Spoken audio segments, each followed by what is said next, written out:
नमस्कार जी, मैं मंजू। आज सितंबर की 4 तारीख है और कई मेरे भाई बहनों ने जो वेजिटेबल्स के बारे में पूछा है कि कौन सी क्या कब लगानी है, तो मैंने सोचा चलो आपको वीडियो ही बना दूं कि अभी सितंबर में क्या क्या लगा सकते हैं। तो मैं 20 तरह की जो वेजिटेबल्स बताऊंगी।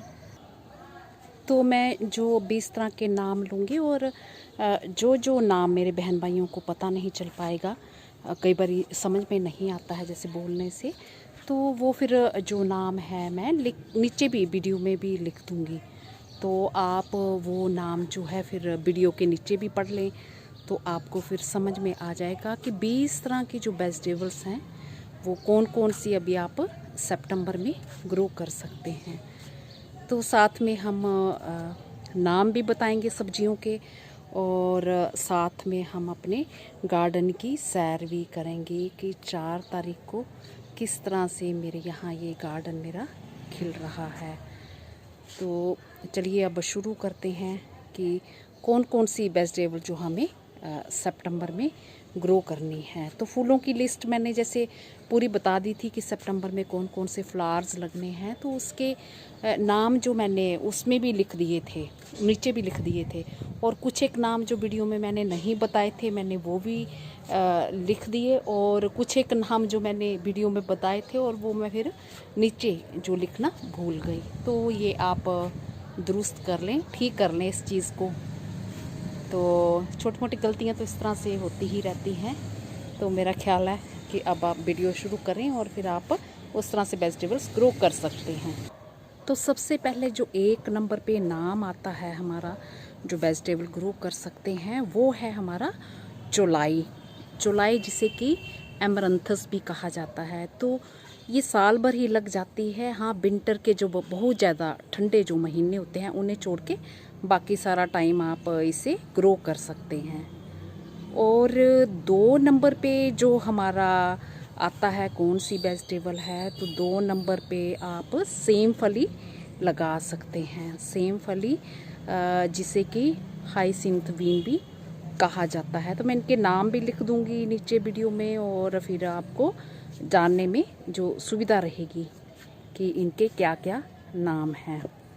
और तीसरे नंबर पे जो हमारी वेजिटेबल आती है वो है फ्रांस बीन, जिसे कि फ्रांस बीन भी कहा जाता है, फ्रेंच बीन भी कहा जाता है, और कई लोग फ्रांस बीन भी कहते हैं। तो इसे आप ग्रो कर सकते हैं। और 4 नंबर पे जो हमारी आती है वो चुकंदर। चुकंदर को भी आप इस टाइम ग्रो कर सकते हैं। और 5 नंबर पे जो हमारी आती है पत्ता गोभी। पत्ता गोभी जो अगेती होती है, तो जिसे कैबेज भी कहा जाता है, तो पत्ता गोभी को आप ग्रो कर सकते हैं। और 6 नंबर पे गाजर, कैरेट, ये हमारा 6 नंबर पे आए हैं, तो इसे आप अभी ग्रो कर सकते हैं। और 7 नंबर पे 7 नंबर पे जो हमारा है, 7 नंबर पे हम क्या ग्रो कर सकते हैं वो है हमारी फूल गोभी। तो फूल गोभी को आप अभी ग्रो कर सकते हैं। और जो 7 ये नंबर हो गए। और 8 नंबर पे 8 नंबर पे हमारा आता है सेलरी, जिसे कि अजमूद भी कहा जाता है। तो सेलरी को आप जो है अभी ग्रो कर सकते हैं। तो ये हमारे हो गए 8। और 9 नंबर पे हमारे इस टाइम जो मिर्चें होती हैं, तीखापन जिनमें नहीं होता है, और जैसे जो तीखी होती हैं ना वो नहीं, जो जिनमें तीखापन नहीं होता है, जैसे शिमला मिर्च हुए तो मिर्च में ही आती है, तो कैप्सिकम को ग्रो कर सकते हैं। और 10 नंबर पे 10 नंबर पे जो हमारी अचारी मिर्च होती है, भरमा, हम भर के अचार उसका बनाते हैं ज़्यादातर, तो वो भी तीखापन नहीं होता है उनमें, उन्हें भी आप अभी ग्रो कर सकते हैं। और आगे जो है हमारा 11 नंबर पे अभी देखो बादल हो जा रहे हैं और कैसा मौसम हो जा रहा है, तो ऐसे लग रहा है कि बारिश जैसा मौसम है, पर बट मैंने पानी अभी दे दिया है इन्हें प्लांट्स को। तो 11 नंबर पे आप अभी सौंफ ग्रो कर सकते हैं। तो सौंफ जिसे कि फेनल के नाम से भी जाना जाता है। और 12 नंबर पे आप गांठ गोभी, जिसे कि नोल खोल भी कहा जाता है और कोलराबी भी कहा जाता है। तो ये मेरे गार्डन में आपने लगे हुए खूब देखे, और ये बहुत हार्डी है, आराम से ये गर्म जगहों में भी हो जाते हैं बहुत, और अच्छे से होती है, और छोटे छोटे पॉट में भी ये लग जाती है। 13 नंबर पे 13 नंबर पे जो आप लगा सकते हैं वो सलाद पत्ता, सलाद लगा सकते हैं, लेट्यूस जिसे कहा जाता है। तो वो आप 13 नंबर पे ग्रो कर सकते हैं। और 14 नंबर पे, जो 14 नंबर पे हमारा है, जो मेरे बहन भाइयों ने पुदीना ग्रो नहीं किया है, तो वो पुदीने को ग्रो कर सकते हैं, जिसे कि मिंट भी कहा जाता है। तो पुदीना भी आप इस टाइम लगा सकते हैं, और चटनी वगैरह जो बनाते हैं तो उसका आनंद अपने घर में ही, जो पुदीना तैयार हो तो उसकी बात क्या होती है। तो ये हमारे हो गए 14 नंबर के। और 15 नंबर पे हम जो है पालक ग्रो कर सकते हैं।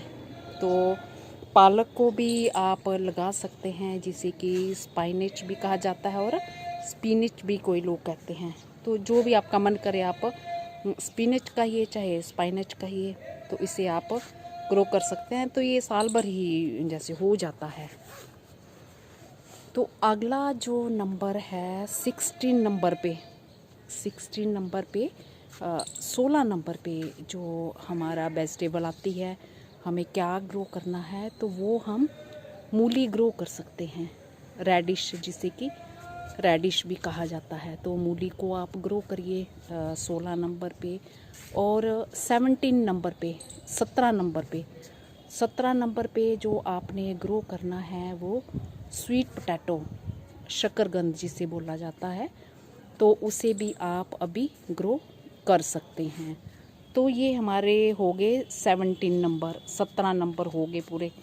और 18 नंबर पे हमने क्या ग्रो करना है, 18 नंबर पे जो है हमारा सरसों, मस्टर्ड।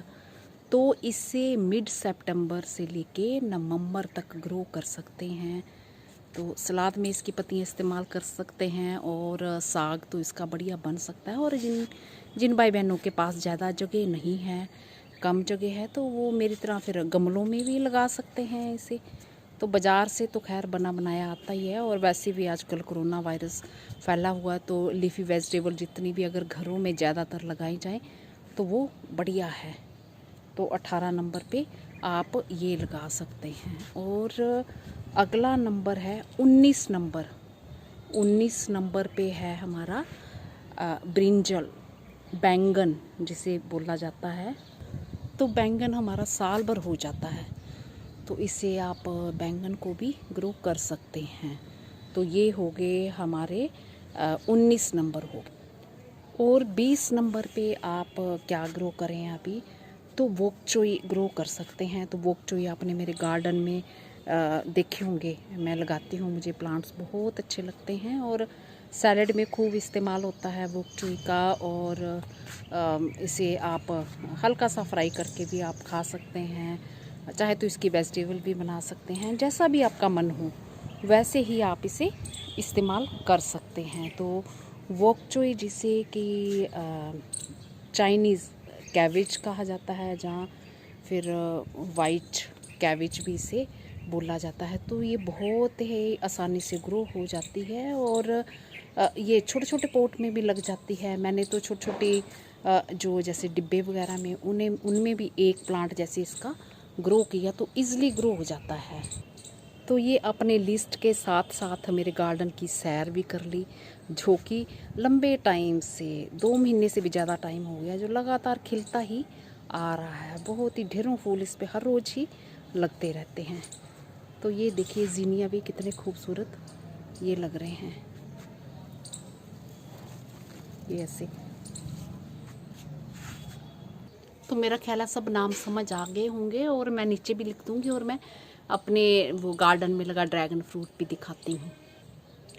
ये मेरे गार्डन में लगा ड्रैगन फ्रूट कितने बड़े साइज़ का है, बहुत ही मज़ेदार। तो चलिए अब लिस्ट पूरी होती है और मैं वीडियो बंद करती हूँ।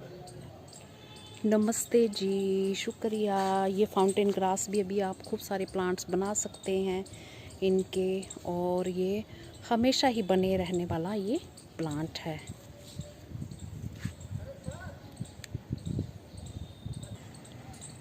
तो अगर कुछ चीज़ का पता नहीं चले तो आप मुझसे पूछ सकते हैं।